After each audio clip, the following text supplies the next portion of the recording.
Well, joining me now is Rod King, who's the founder and campaign director of the 20's Plenty for Us campaign. Not talking to us from Wales, Rod, but from Cheshire. What do you make of the fact that Wales is reversing this policy? Well, it's not actually reversing the policy. The policy which was implemented to set a 20-mile-an-hour limit for, as a default for urban and village roads in Wales was set in September. And it was always expected that after 6 months, that policy, or rather the guidance on how it had been implemented would be reviewed. And that's what's happening. I mean, here was a situation where tens of thousands of roads were being set to 20 mile an hour, with local authorities being able to make exceptions where they felt 30 mile an hour was the right speed limit. And it was expected that it wouldn't be perfect and that there would be some need to nuance those speed limits in the future. So very much expected, very much planned by the Welsh government, and certainly every indication which we're expecting is that, yes, the policy is good, it needs nuancing, and allow local authorities to make some of those changes on some of those roads. You say nuancing and that this was always planned, but it certainly wasn't the plan, was it, for councils to spend all that money on the signage and the paintwork to say this road is 20 to 6 months later turn it back to 30, was it? Clearly, they have rowed back in some areas. I mean, you must understand that there is really strong feeling in lots of communities that it is just too slow for a lot of people.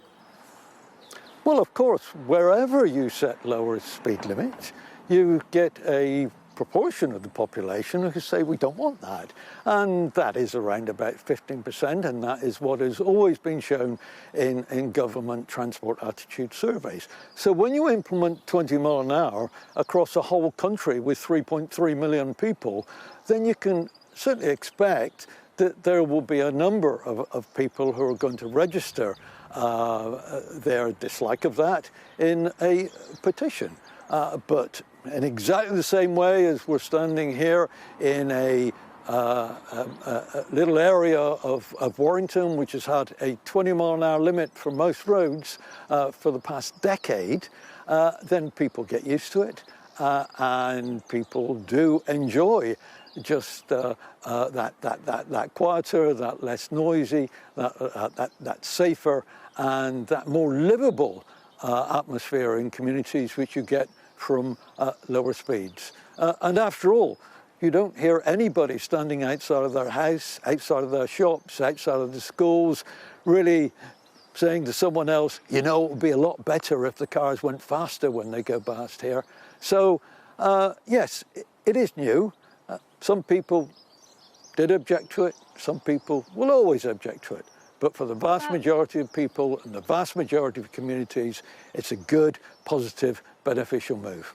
Rob, what about all those drivers who are being caught out? We've seen a record number of drivers in the last year being caught out for going just over the 20 mile an hour speed limit. Lots of those drivers seeing massive increases in insurance premiums. Some people even saying, I'm actually going to stop driving because certain towns are becoming no-go areas because I'm just worried about getting a speeding ticket. So I'm not going to drive into that town, and actually I'm just not going to go and shop there. What about the economic impact?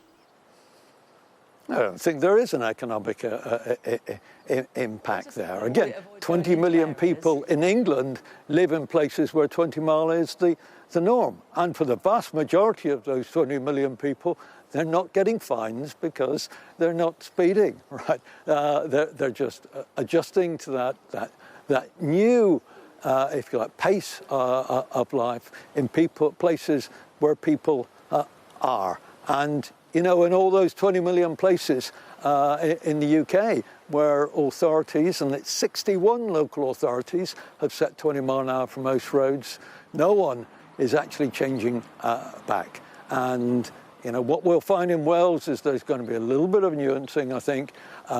They're going to tune the roads which are accepted a little bit, maybe even turn some roads which are accepted back to 20. Okay, but Rod, it's we're going to Rod, I'm sorry to cut you Okay. off because we're going to leave it there, but we're out That's of time. okay. But very good to talk to you.